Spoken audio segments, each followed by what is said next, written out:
It has been a dream come true. It's just the way it's supposed to be for you. Yes. Yeah. Oh my gosh, I really love you. So when I was 18 years old, I had kind of like near-death experience and really woke me up. And then I just got so many information that kind of, I got the pieces of truth, and now you make it a whole system. And it was so wonderful when I heard your words. I just, oh my God, that's what I figured out. I know that I want to feel good. I know that feeling good is important, but I don't know why, like, feeling good will make those things manifest. But you just did it all. But now I have a question.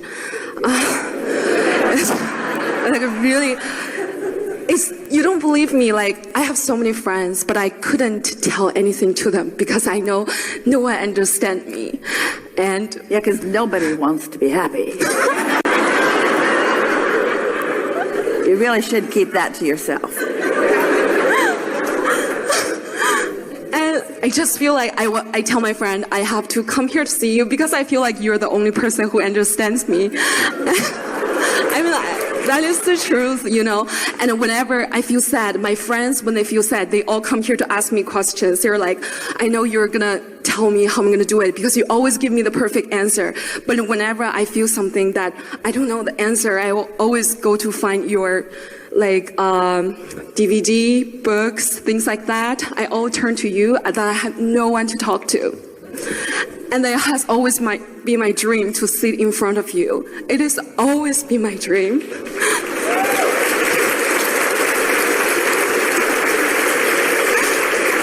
So the question is, after 19, when I was 19 years old, when I was looking back, I have nothing to feel happy about, but I figured out a way that I could feel happy. And I was really, really happy that I have nothing to happy about. And I have physical pain at that time. So we're just going to interrupt just briefly. So you found unconditional happiness? Yes. There was nothing to feel happy about. Yes. But you found a way to feel happy. Yes. And then now I feel so sad because all of the beautiful things manifest. I had the best 5 years. So wait.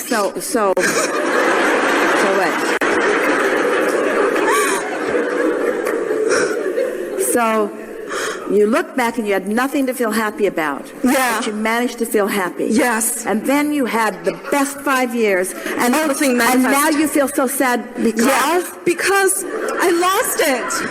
It's because all of things manifest. And then suddenly I was from China to New York. And I knew you in China at that time. Our government blocked something that, so I couldn't really get like information from you. But then I know you, and even at that time I knew you, and then something just brought me to New York. It's like magnificent, and I got everything I have ever wanted. And maybe, I don't know why, and little by little, I lost that unconditional love, and I tried so hard to find it back. Do you think it's because you found yourself in an environment where you began to get focused on so many conditions? Yeah, because they're so wonderful. That's the truth.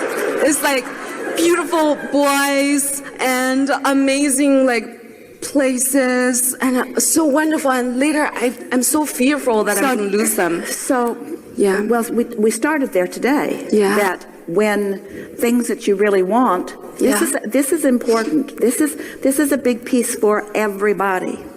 That when you don't have it, you're yearning for it, so you're blocking it. Yeah. And then somehow you manage to soothe yourself enough that through the crack of least resistance, and it's often for most of you a crack, you allow it to flow, and then you began using your rational mind to reason from a position of usually of undeservability that it's not going to last. In other words, it's because there was not yet a sustaining expectation of things to continue to work out well for you. In other words, your belief you must have had enough belief for it to sort of kind of happen. Yeah. Enough belief for it to happen for a little while, but not enough belief to really sustain it. And there's something sort of irrational about that because you would think that if it's happening, that it would give you more reason to expect it to happen. But that is the pitfall of the conditional love that so many of you are living. In other words, it's that if it could be here, it could be gone. Those conditions, you're using the conditions to work against yourself. It will not be until you find that place where you just know your rightness, your goodness, your blessedness, your deservability, that you will be able to sustain this energy stream that you so much want. Can I give you an example? Endless, yes. For example, sometimes I try to figure out a way to think about. Like, for example, before I really want to be a professional dancer, but for some reason, when I was little, I couldn't. And then I got here in New York. I find so many amazing dancers, and now I'm kind of old compared with professional dancers. I'm like 25, and then they're literally like a 16, like 16, and then I see them that I heard so much that I don't know how I'm gonna get it this lifetime. And you said maybe it's about feeling. Now, isn't this interesting that she's 25 and already feeling shortage of youthfulness? Yes. Using a comparison of 16 in order to club herself over the head. And those who are slightly older, like Esther, want to kill you.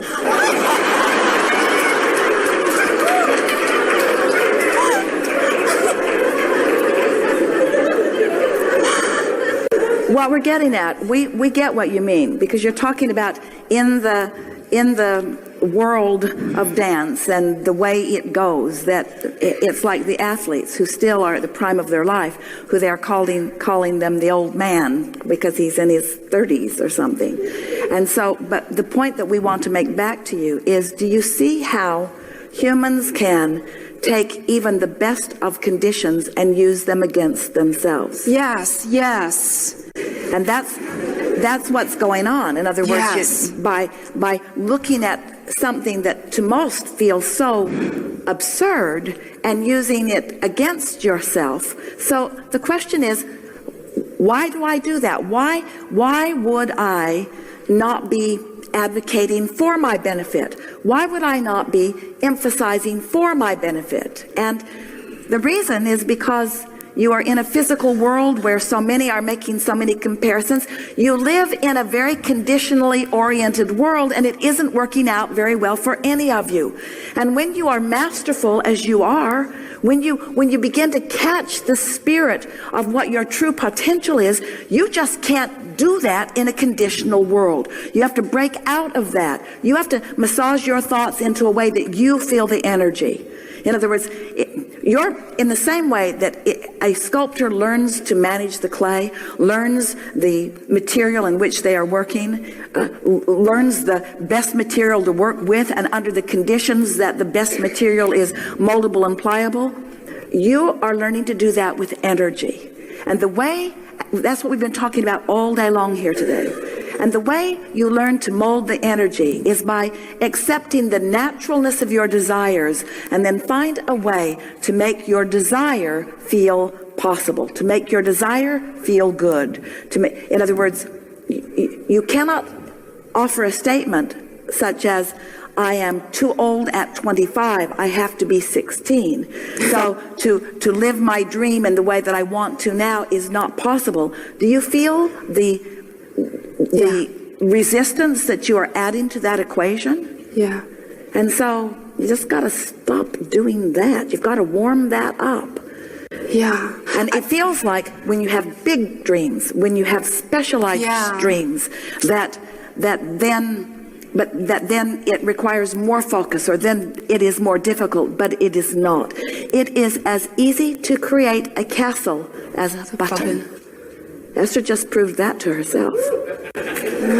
It's as easy to create a castle as a button.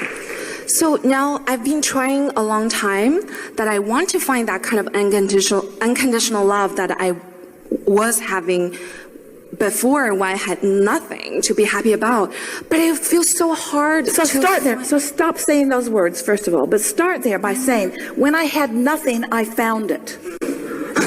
And now I have so much more, I'm having a hard time finding it. So you've got to ask yourself, what is the difference? When you had nothing and you were reaching for everything, there was no resistance. But when you feel like you have everything that you are now going to lose, now there's resistance. Isn't that interesting? Yes, and I feel guilty that I don't make full use of my resources that I have. Well, guilty is the way you feel when you think a thought that your inner being doesn't think. That's true. Let's get this straight.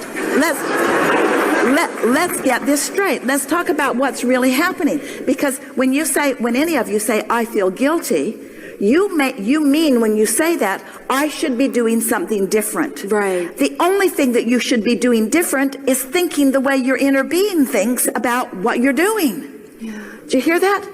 Yeah. Your inner being doesn't think you should be doing something different. Your inner being doesn't think that you should be making better use of resources. It's your beating up on yourself that's making you feel bad, not the fact that you're not utilizing your resources better. Is that clear? Do you understand? In other words, you're misunderstanding your guidance system. Your guidance is, it is saying one simple thing.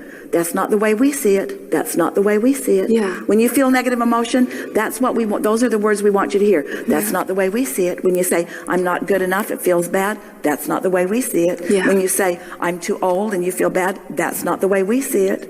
Yeah. When you say, I can't get there from here, and you feel bad, that's not the way we see it. Yeah. And that's all that bad feeling means. It means you are shooting yourself in the foot right now with this bogus thought that is not the way we see it. The way we see it matters because we're standing over here in your vortex with all your stuff.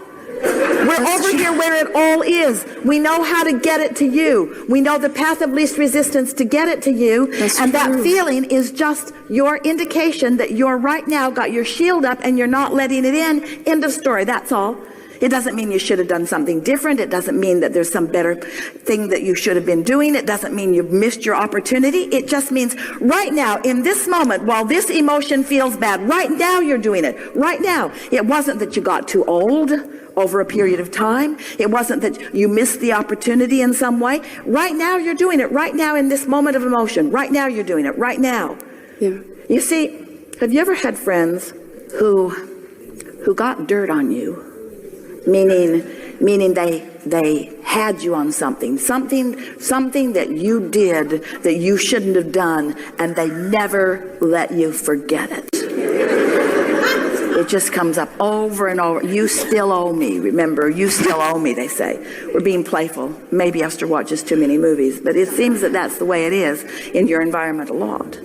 And what we want you to understand is that the source within you isn't harboring anything about anything that you've ever done before. It's all real time. When you feel negative emotion, it's about what you're doing right now, when you could do something different.